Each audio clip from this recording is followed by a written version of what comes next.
가장 좋은 방법은 개인 간 거래를 이용하는 방법입니다. 개인끼리 거래를 할 때는 부가세가 붙지 않습니다. 1기 트럼프 때는 근본이자에 대한 이야기가 되게 많이 나왔어요. 트럼프 2기는 근본이자에 대한 얘기를 집어넣고 암호화폐에 대한 이야기를, 이제 미국은 아예 새로운 걸 창조해서 새로운 화폐 시스템을 만들어서 서로 싸우려고 하거든요. 그게 암호화폐가 될지 뭐가 될지 모르겠지만 이 둘이 붙으면 결국엔 금과 그 붙는 그 두 가지가 모두 승자가 됩니다.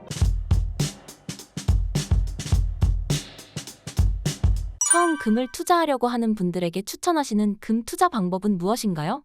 저는 가장 추천드리는 방법은 KRX 금시장이라는 걸 추천을 드려요. 아무래도 처음 입문을 하시는 분들이다 보니까 사실은 금 투자한다 그러면 실물로 결국에는 가게 되어 있기는 한데, 근데 처음부터 실물을 사려고 그러면 어디 가서 사야 되는지, 그리고 똑같은 금 한 돈이더라도 그 뭐 파는 곳마다 가격이 다 다르거든요. 그래서 어떻게 사야 되는지, 뭐 어디서 사야 되는지, 얼마에 사야 되는지 이런 것들을 알아보다 지쳐서 이제 금 투자를 안 하게 되는 경우를 제가 너무 많이 봤어요. 그러다 보니까 좀 더 간편하면서 투자의 효율성이 좋은 방법은 무엇일까? 이거를 정말 많이 고민하다가 찾은 게 KRX 금시장이라는 겁니다. 내가 금투자 처음이다 그러면 그냥 아무것도 생각하지 말고 네이버에 KRX 금시장 이렇게 검색하시면 뭐 증권사별로, 이게 주식 어플로 투자를 할 수 있다 보니까 되게 간편하거든요. 그래서 증권사별로 투자할 수 있는 방법을 되게 자세하게 잘 설명해 놔 있어요. 그래서 이걸로 투자했을 때의 장점은 무엇이냐면, 일단 기본적으로 주식 어플로 그냥 주식 사고 파는 거랑 완전히 똑같아요. 그러니까 간편하다. 그리고 이제 이게 한 1g 단위로 투자를 할 수 있다 보니까 뭐 그렇다고 완전 소액까지는 아니지만 10몇만 원 정도면 투자를 할 수 있어서 금 한 돈 사는 것보다는 그래도 좀 더 적은 금액으로 투자가 가능하다라는 장점이 있고요. 세 번째는 수수료가 정말 매력적인데 한 0.3% 정도밖에 안 됩니다. 일반적으로 좀 효율적이다라고 말하는 투자 중에 하나가 이제 ETF가 있거든요. 일종의 펀드인데 얘가 수수료가 낮기로 유명해도 얘도 한 0.7%에서 0.8% 정도 수준이에요. 근데 얘는 무려 0.3%니까 어마어마하게 수수료가 싸다는 걸 알 수 있죠. 그리고 이제 은행에서 할 수 있는 금 통장 같은 경우는 살 때 팔 때 합쳐서 수수료가 한 2% 정도 돼요. 얘랑 비교하면 거의 뭐 7분의 1 정도 수준이고요. 그렇기 때문에 이런 수수료 측면에서도 매우 매력이 있고, 마지막 네 번째, 얘가 진짜 대박인데요. 금을 산다고 하면 일반적으로는 세금이 무조건 붙습니다. 뭐 실물을 살면은 부가세가 붙고요. 그 다음에 ETF나 금통장 같은 형태면은 양도소득세나 배당소득세 같은 게 붙어요. 근데 KRX 금시장은 내가 사고 팔아도 세금이 없어요. 실물 인출을 받을 때만 부가세를 내는데, 그냥 KRX 내에서, 그냥 그 어플 내에서 매수하고 매도하는 데는 세금이 없습니다. 딱 수수료 0.3%만 내면 되기 때문에 투자의 측면에 있어서 가장 효율적이다, 이렇게 볼 수가 있어요. 그리고 다른 때보다 지금 KRX가 되게 매력적인 이유 중에 하나는, KRX는 금 현물 기반이에요. 쉽게 말하면 내가 KRX로 금을 뭐 5g을 샀다 그러면 실물 5g이 한국예탁원에 잘 보관되어 있기 때문에 나는 실물을 산 것과 거의 같은 효과를 누릴 수가 있거든요. 근데 올해 초에 김치 프리미엄 이런 거 있었잖아요. 우리나라는요, 금에 대한 수요가 막 폭등을 하면은 갑자기 해외 시세보다, 국제 시세보다 막 10%, 20% 비싸지는 현상이 나타나요. 근데 내가 KRX로 금을 지금 사놓으면 지금은 오히려 국제 시세보다 약간 싸거나 거의 비슷비슷하거든요. 그러면 나중에 금에 대한 수요가 막 몰릴 때, 금 가격이 막 폭등하면서 금에 대한 수요가 몰릴 때 금 시세는 20%밖에 안 올랐지만 우리나라는 막 김치 프리미엄 20% 붙어서 나는 40% 수익을 얻을 수 있는 이런 효과를 얻을 수 있기 때문에 지금 같은 시기에는 KRX로 투자한다면 더욱더 매력적이다, 이렇게 말씀드리면서 내가 금 투자가 처음이라면 KRX 금시장으로 투자하는 게 가장 좋겠다, 이렇게 말씀드리고 싶습니다. 한국에서 실물 금을 구매하려고 한다면 어디에서 구매하는 것이 좋을까요? 결국에 나중에는 금에 대해 공부를 하실수록 실물로 돌아갈 수밖에 없다라는 걸, 내가 실물로 가야 되는구나 라는 걸 깨닫게 되는 순간이 와요. 이거는 뭐 설명하면 너무 길어서 그냥 자연스럽게 그때가 옵니다. 그렇게 될 때는 이제 실물을 구매하셔야 되는데, 실물은 구매하는 방법이나 구매하는 장소나 그런 거에 따라서 가격이 되게 많이 달라집니다. 분명히 같은 10돈짜리 골드반데도 불구하고 가격이 다 달라요, 방법마다. 그래서 어떻게 하는 게 가장 좋을까 제가 생각을 해봤는데, 가장 좋은 방법은 개인 간 거래를 이용하는 방법입니다. 실물을 살 때는 거의 필수적으로 부가세 10%를 내야 돼요. 사실 이것도 좀 갑론을박이 많아요. 금에 대해서 부가세 10%를 붙이는 게 상식선에서는 좀 잘 안 맞거든요. 뭐 여튼 어쨌든 우리나라 법에서는 부가세 10%를 내야 되는데, 한 가지 좋은 거는 개인끼리 거래를 할 때는 부가세가 붙지 않습니다. 왜냐하면 처음에 구매한 구매자가 이미 부가세를 지불한 걸 개인끼리 거래를 하는 거기 때문에, 여기서 또 부가세가 발생되면 이중과세라는 부분 때문에 그런 부가세가 나타나지 않거든요. 그래서 그런 개인 간 거래를 중개해주는 플랫폼들이 있어요. 제가 운영하는 사업도 이제 그런 중개를 해주는 플랫폼이고, 이런 방식으로 금을 사면 내가 금은 살 때랑 팔 때 가격이 다른 것도 있고, 여기에 부가세라는 부분도 있는데, 이런 것들이 다 없이 일정한 가격, 기준되는 가격에서 거래가 되니까 살 때 가격이나 팔 때 가격이나 똑같거든요. 그래서 가장 효율적으로 투자할 수 있는 방법이다, 이렇게 생각하시면서 개인 간 거래를 통해 이런 중개 거래를 통해서 골드바를 투자하시는 게 실물을 가장 싸게 살 수 있고, 나중에 팔 때도 가장 적당한 가격에 이제 파실 수 있다, 이렇게 말씀드리면서 꿀팁을 드릴 수 있을 것 같습니다. 미국이 금 가격을 조작하고 있다는 주장이 있는데 대표님께서는 어떻게 생각하시나요? 저도 처음에는 아니라고 생각을 했어요. 설마 무슨 또 음모론 같은 소리야 라고 생각을 했는데, 요즘 들어서는 모르겠습니다. 한 반반 정도인 것 같아요.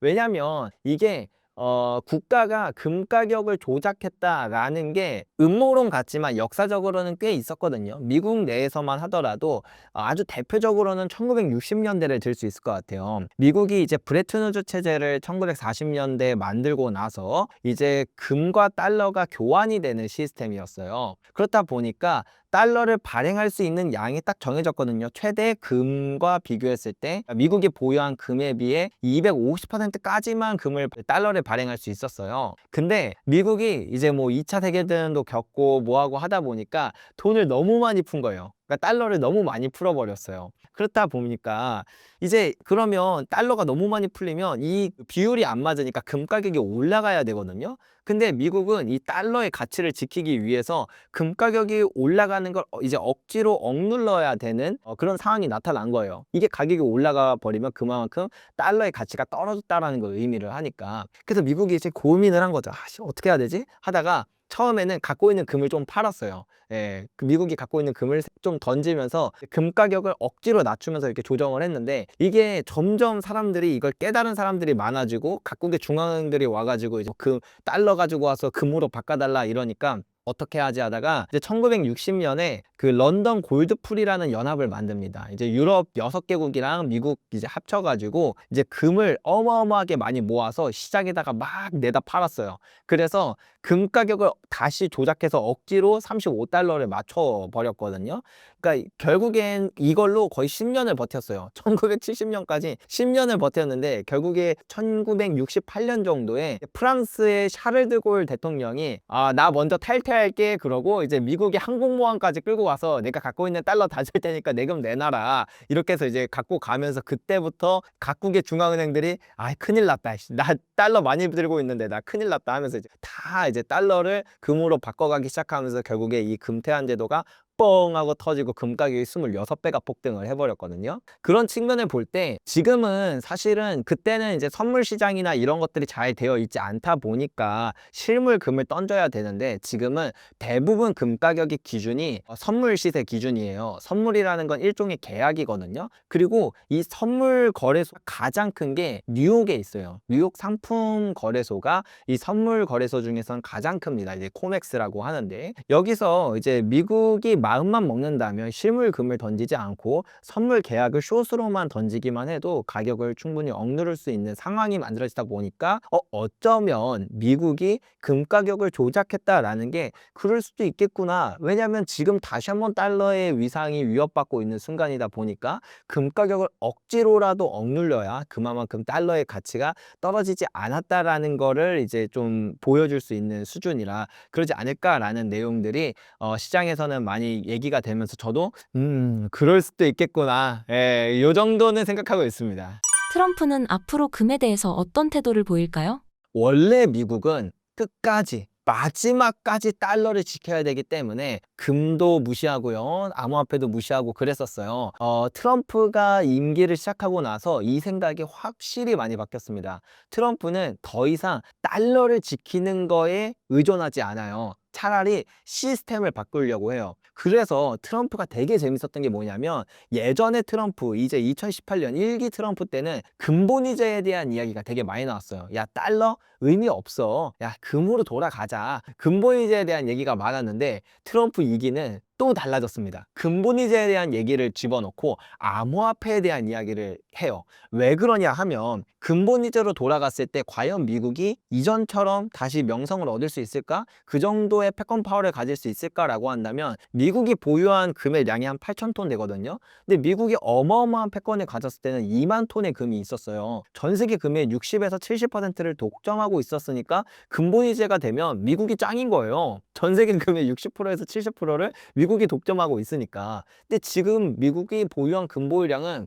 그 정도는 아니에요. 근본이자로 돌아가면 오히려 그동안 정말 헐값에 금을 싹쓸이했던 러시아와 그리고 중국 포함한 브릭스 국가들, 요즘에는 동유럽 국가들도 엄청 많이 금을 사거든요. 이런 국가들, 사실상 미국의 적대국한테 엄청나게 큰 이점을 주는 행동이 되겠죠.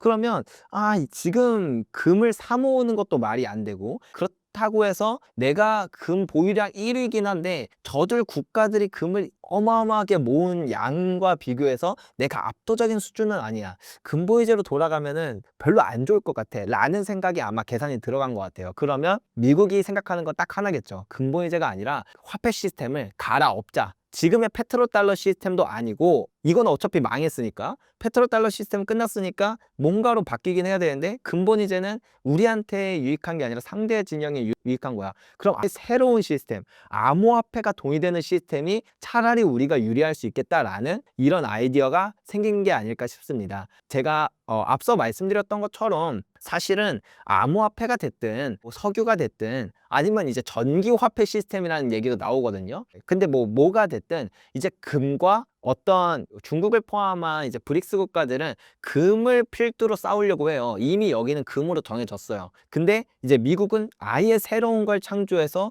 그걸로 새로운 화폐 시스템을 만들어서 서로 싸우려고 하거든요. 그게 암호화폐가 될지 뭐가 될지 모르겠지만 이 둘이 붙으면 결국엔 금과 그 붙는 그 두 가지가 모두 승자가 됩니다. 가격으로 볼 때. 그리고 화폐, 달러가 됐든 위안화가 됐든 원화가 됐든 화폐를 보유하고 있는 사람들이 가장 큰 패자가 되고요. 그래서 결론적으로는 트럼프의 지금 행보는 금에 있어서 그리고 트럼프가 만약에 암호화폐로 생각이 굳힌 게 맞다라면 암호화폐에 있어서도 정말 큰 이점을 주는 그런 정말 좋은 상황에 놓여진 게 아닌가라고 저는 생각을 하고 있습니다.